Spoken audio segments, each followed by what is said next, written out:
الله تعالى وبركاته. أعزائي، اش اخباركم؟ لاباس عليكم؟ هانيين بخير؟ نتمنى انكم تكونوا في صحه جيده. الوصفه ديال اليوم ان شاء الله غنوجدوا ان شاء الله خبز ديال طاكوس اللي كيعجب الاولاد والبنات، كيحماقوا عليه منهم نيت انا وليداتي. فان شاء الله غنبداو بالمقادير. عندنا هنايا 500 غرام ديال الفورس، ما يعادل 4 الكيسان ديال الفورس. عندنا عاشق ديال حبيبات ديال السكر. عندنا هنايا خماره وحده ديال الحلوى. عندنا قبصه ملح، 2 عواشق ديال البودر ديال الحليب، بودره الحليب. عندنا هنايا نص كاس ديال الزيت عنبه، وهذا الفورس باش غادي نقرصو ان شاء الله. فغنبداو ان شاء الله على بركه الله. غنعمل سكر حبيبات،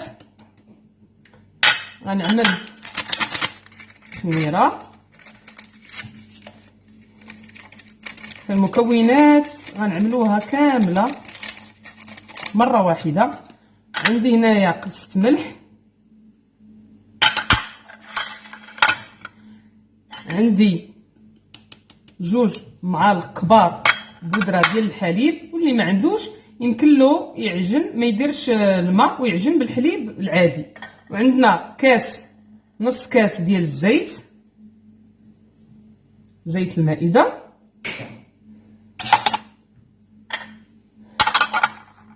وغادي نبداو ان شاء الله باذن الله نعجنوا المقادير. غادي نديروا الماء حتى تجمع لينا العجين، تقريبا واحد 250 مليلتر ديال الماء، فما تكونش خفيفه بزاف رطبه وفي نفس الوقت ما تكونش قاصحه. فاحنا غادي نجمعوها ان شاء الله. هو اسهل ما يكون، والوليدات كيحماقوا عليه. اللهم اعزائي، الواحد يصوبوا في المنزل من الاحسن ويتفادى الماكله ديال الزنقه من الاحسن. فهو ان شاء الله مقادير سهله موجوده عندنا في البيت.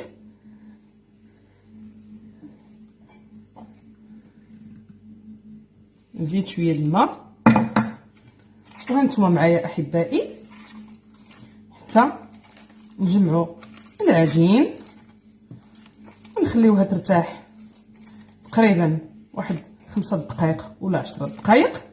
كنا مزروبين عليها، معليش ديك الساعه نحطها ونقادها. فهاد العجينه اعزائي غادي نخرجوا منها تقريبا واحد 12 ديال الكريات. الا كنتو بغيتوه صغير، بغيتو طاكوس كبير، فغنديروا 8 ديال الحبات. نتوما واللي بغيتو احبائي. بقاو معايا ان شاء الله حتى نجمع العجين وتشوفوه كيف كيجي. فهو كيجي على هذا الشكل رطب، ما قاصحش بزاف.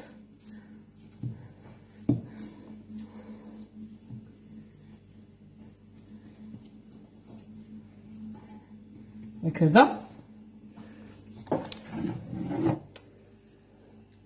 فهو ما كيجيش قاصح. ومن بعد احبائي نخليوه يرتاح شويه واحد 5 دقائق ونرجع معكم ان شاء الله. ودابا ان شاء الله من بعد ما خليناها ارتاحت واحد 5 دقائق، غادي ان شاء الله نعملوها كويرات. نتوما واللي بغيتو احبائي، بغيتوهم كبار فديروهم كبار، بغيتوهم صغار نتوما اللي حب لكم خاطركم. بهذا الشكل. وغادي نقسموهم كرات على هذا الشكل. فانا كما قلت لكم بغيتوهم كبار، تقريبا واحد 8 ديال الكرات. بغيتوهم صغار ديروا 12 ولا 11 ديال الكريات. فانا ان شاء الله غادي نلولبهم على هذا الشكل بحال العجين ديال الخبز، وغنخليهم يرتاحوا، وغنتقلوا ان شاء الله الحشو اللي عملنا فيه صدر ديال الدجاج مفروم، قطعتو طريفات صغيورين. عملت شويه ديال البصله، تقريبا نص كيلو ديال صدر ديال الدجاج، نعملو فيه واحد 2 حبات ديال البصل، ونعمل شويه ديال الربيع، وندير الإقامة. فهو هكذا كيجي. انا عملت فيه البصله ودرت الربيع ودرت الثومه غبره، وعاد غندير التوابل، البزار، الملح، شويه ديال البزار، شويه ديال الملح، وشويه ديال التحميره. ومن بعد ان شاء الله غنتقلوا لي صوص باش تشوفوهم كيفاش كيجيو حتى همايا. نغطيو على هاد حتى يطلقوا لينا شويه، وغادي نوجد معكم الان لي صوص ان شاء الله. لي صوص اللي كنعمل انا، لاصوص الاولى ان شاء الله باذن الله فيها 2 عواشق ديال المايونيز، 2 عواشق ديال المايونيز كبار على هذا الشكل.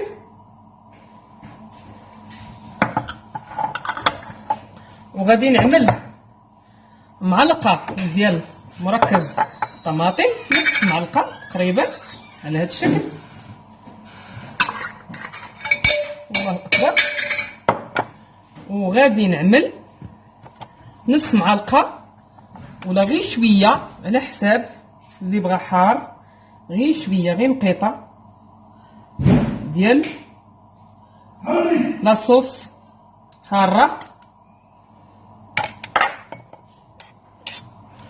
وغادي نزيد شويه ديال التحميره،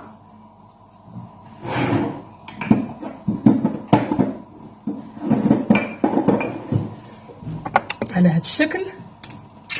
هي اسهل ما يكون واحد معلقه صغيره او لا نص معلقه باش كيعطي داك اللون. وغادي نعمل قطرات ديال حامض،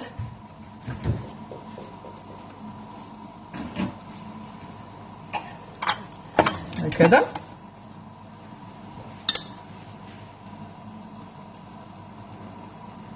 على هذا الشكل. هاد لي صوص ساهلين ما واعرينش بزاف. ونعمل واحد 2 معالق ديال زيت العود. وفي هذه الاثناء الصدر ديال الدجاج ديالنا راه كيطيب. نعمل واحد 2 معالق ديال زيت العود،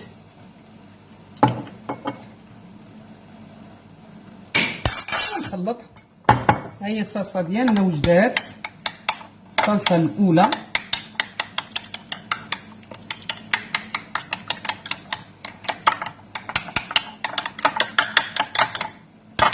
هذه صلصه حاره، ونعملوا صلصه اخرى حلوه بلا مطار. وكاينه صلصه اخرى اللي كيعملها بلا كريم فريش وكيدير معاها شويه ديال البزار وشويه ديال الملح. هنايا نزيد شويه ديال الملح على هذا الشكل، ونخلط اعزائي. هي اسهل ما يكون. وهانتوما معايا ان شاء الله حتى نديرو لي صوص كاملين وهي كتجي على هذا الشكل. لاصوص الاولى، وغنعملو لاصوص الثانيه باذن الله. فيها 2 معالق ديال المايونيز كبار على هذا الشكل، وفيها الكيتشوب تقريبا 2 معالق، الله على هذا الشكل.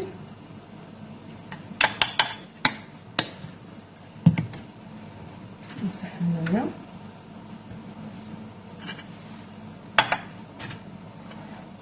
على هذا الشكل، ونزيد شويه د الملح وشويه د البزار، تقريبا شويه شويه، قبيصه ديال الملح وقبيصه ديال البزار،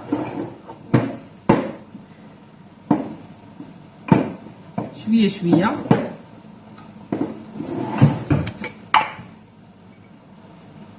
طرف ديال الاصابع، ونحرك على هذا الشكل. هذه كتجي حلوه مع درنا فيها الكيتشوب، ونزيد قطرات ديال الخل او الحامض اللي عندك، اللي متوفر عندك في الدار سيداتي تستعمليه.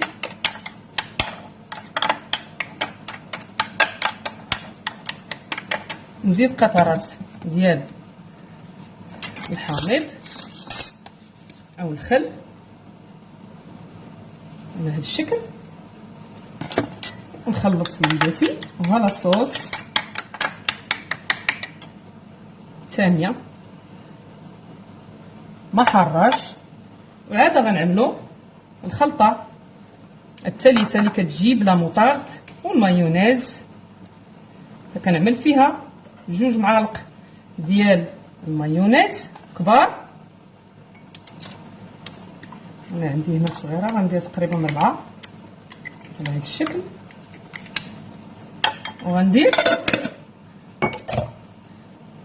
معلقه كبيره تقريبا ديال لا موطارد، ونعمل شويه ديال البزار، ملح عفوا، وشويه ديال البزار، فلفل اسود، طريف ديال الاصبع ديالك سيداتي، ونعمل قطرات من الخل على هذا الشكل، ونعمل 2 معالق كبار ديال زيت العود. نجيب معلقه هاد اثناء انا كنحرك معايا الصدر ديال الدجاج ما يطيب.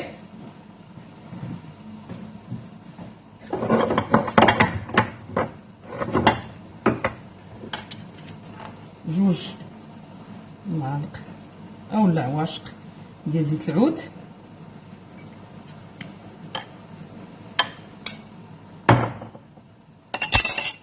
ونخلط سيداتي على هذا الشكل. الا عندك ثوم غبره تزيديه، حتى هو تيعطي واحد البنه. واللي بغى يدير الزعتر حتى هو كيجي زوين، شويه الزعتر باش تنسمي يجي ولا اروع. احنا سيداتي وجدنا لي الصوص ديالنا، هذه كتجي على هذا الشكل. فها هما لي الصوص ديالنا ب3. ودابا ان شاء الله غادي نشوف نزيد شويه ديال لا موطارد ان شاء الله. الصلصه ديالنا الصدر ديال الدجاج اللي كيطيب على هذا الشكل، والملح بطبيعه الحال، والبزار اللي قلت لكم قبيله. غير شويه د الملح حيت لا موطارد مالحه، غير شويه، غير ديك النسمه. ونعمل تحميره على هذا الشكل،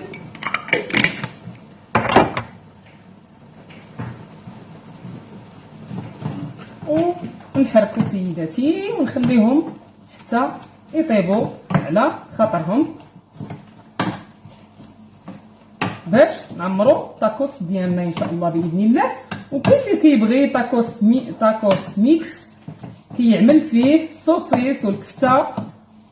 انا وليداتي تيبغيو غير صدر ديال الدجاج او لا داند اللي متوفر عندك سيداتي. انا غنسد عليه ونخليه يطيب.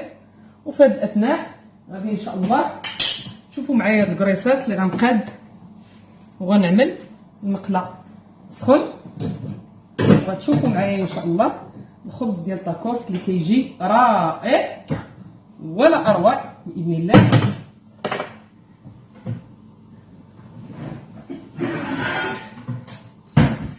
نعمل المقله ديالي، نجيب الطحين ان شاء الله ونمدلك على هذا الشكل،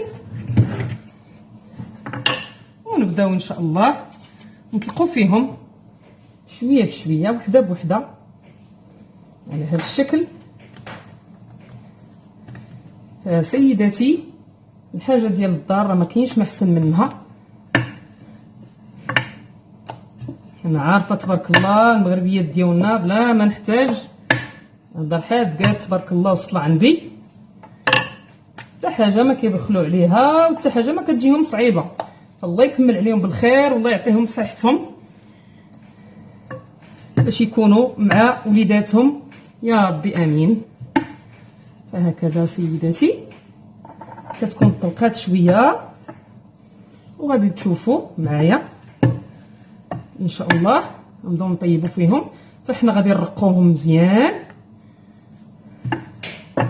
ثم غادي تشوفوا على هذا الشكل، ونرش طحين بطبيعه الحال ونسرح حتى تبان لك راها ولات رقيقه، باش ما تجيناش لاباط ديالنا العجين ديالنا ما يجيناش غويض. ونعمل منديل وبلاستيكه باش يبقاو ليا رطبين، ونغطي حتى نكمل باذن الله ونبدا نعمر.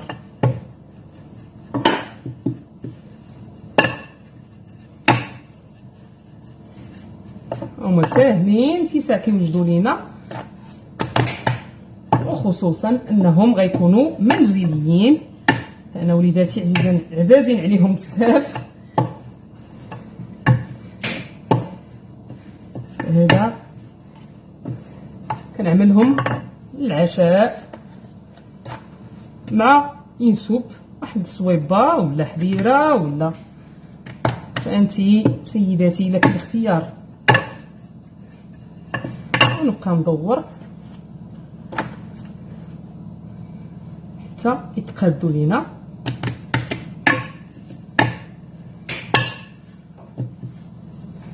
نتوما غتشوفوا سيداتي على هذا الشكل كيجيو، وغادي نبداو نطيبوا فيهم وحده بوحده حتى نكملوا ان شاء الله.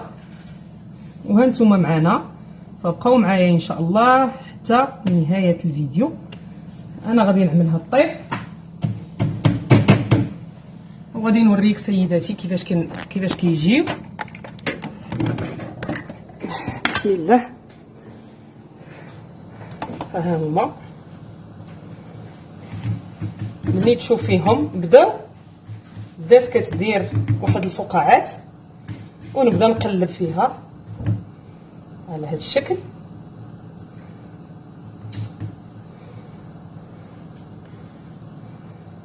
ما غاديش نطيبوهم بزاف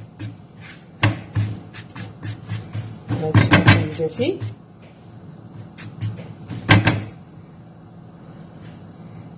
نبقى ندور فيهم حتى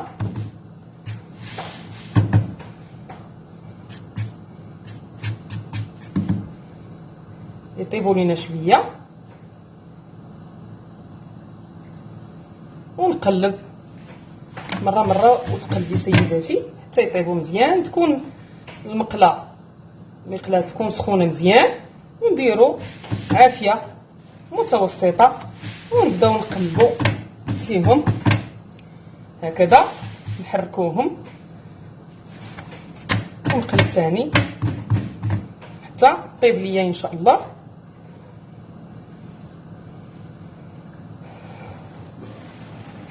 وحتى الصدر ديال الدجاج ديالنا راه غادي كيطيب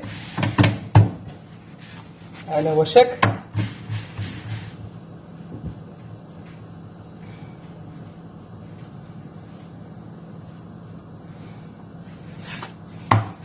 احنا غاديين شوفوا معايا حتى نطيبوهم ان شاء الله. فالمقلاة خصها تكون سخونه. انا يلاه ديت المقلاة باقا ما شداش ديك السخونيه مزيان. ملي كتكون المقلاة سخونه فهما بسرعه كيطيبوا. ها هي بدات كطيب، بداو كيديروا تحمر شويه.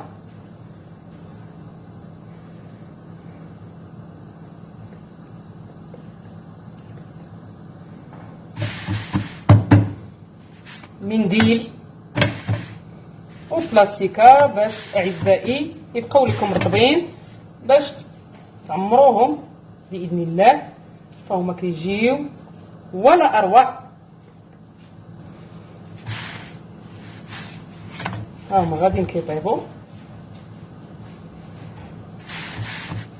بهذا الشكل. والمكونات عندنا احبائي المنزل كلشي متوفر عندنا، ما نحتاجوش اننا نجيبوا شي حاجه اللي مستحيله، فكلشي اللي كاين نقضيو به. فهما كيجيو على هذا الشكل سيداتي. هما طابت، وغندير منديل وبلاستيكه ونبدا نحط ونغطي على هذا الشكل. نتوما غادي تشوفوا ندير بلاستيكه من التحت. ها هي على هذا الشكل. ها هي طابت، ما نطيبهاش بزاف حيت مازال غادي نديروهم في البانيني. وفبقاو معايا ان شاء الله غنطيبهم ونرجع معكم باذن الله. السربيته اللي قلت لكم ها هي، وغندير بلاستيكه ونغطي باش يبقاو ليا رطبين هكذا حتى نطيبهم كاملين. فبقاو معنا ان شاء الله حتى نهايه الفيديو. ها انتم سيداتي، انتم كتشوفوا باقيين ندخل بها ونعملوها طيب. شوفوا معايا، ونعمل الطحين مره مره ونرش الطحين على هذا الشكل ونحطها طيب سيداتي هكذا. فهما الفقاعات اللي قلت لكم، غير كتعمل هذوك الفقاعات وكنقلب ونبدا ندور.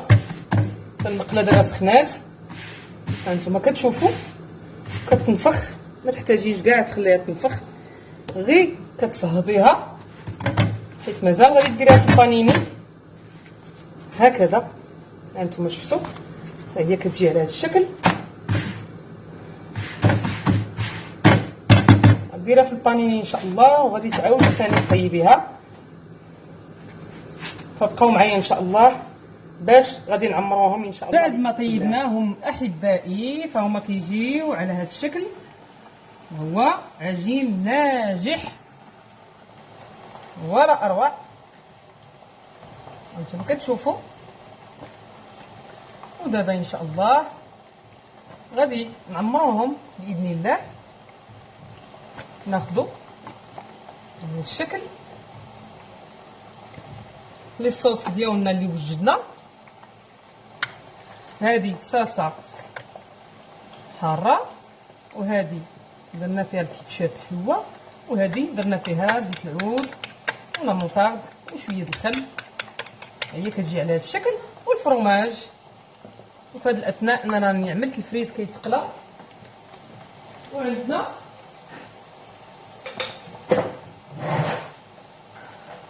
ضرب الدجاج اللي طاب، هو يجي على هذا الشكل اللي غنعمرو به. غنبداو على بركه الله نعملو شويه من هاد الصلصه الحاره على هذا الشكل.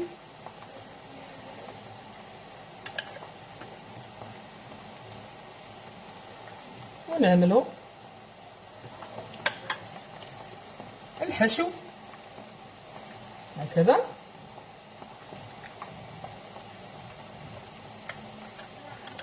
باش تشوفوا مزيان. ونعمل فرماج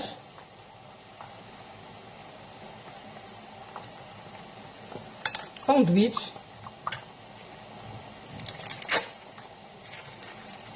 من الفوق.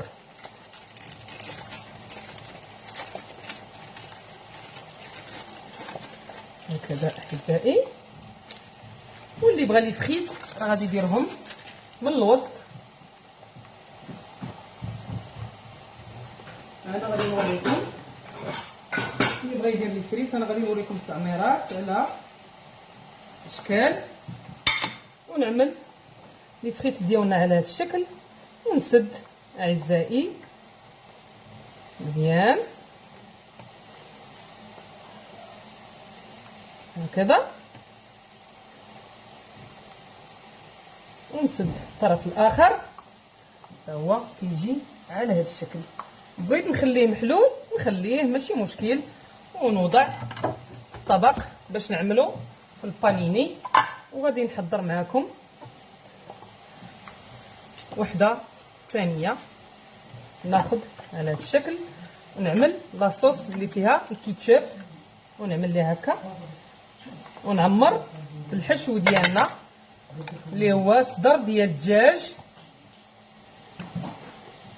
هكذا سيداتي.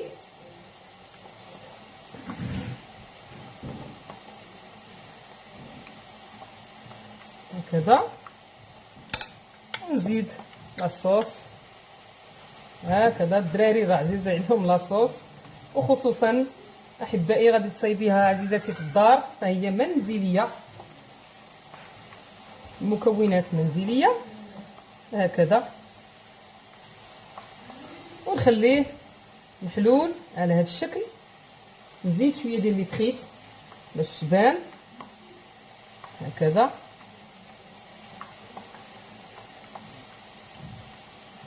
ها هو على هذا الشكل، ونعملوه في البانيني يطيب. وندير الصوص الصلصه ديالنا الثالثه اللي عملناها بالمطارد وزيت العود والمايونيز.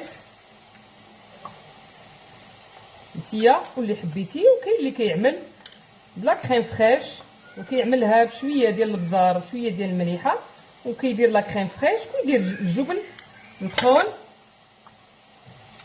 نعمل الحشو ديالنا على هذا الشكل هكذا،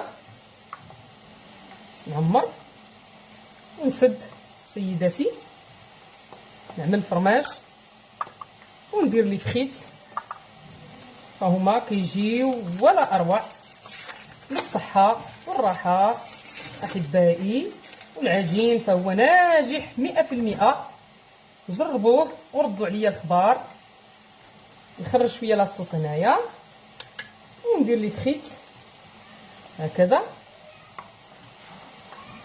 ونسد احبائي، ونعمل في البانيني هكذا تجي ولا اروع.